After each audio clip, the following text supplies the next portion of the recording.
Hello, in this video I want to show you how to adjust RGB lights on MSI Claw.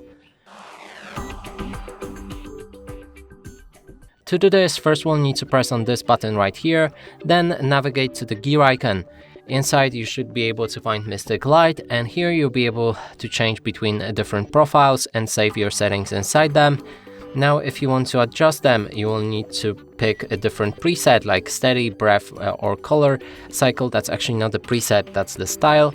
Then we can adjust our color settings by picking different colors that will be available for the RGB, and also change the light speed between slow, medium or fast, and switch the direction in this example because each of those settings might have a different options.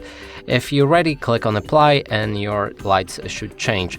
And that's it for this video. Hope you like it. Please consider subscribing to our channel, leave a like and a comment below.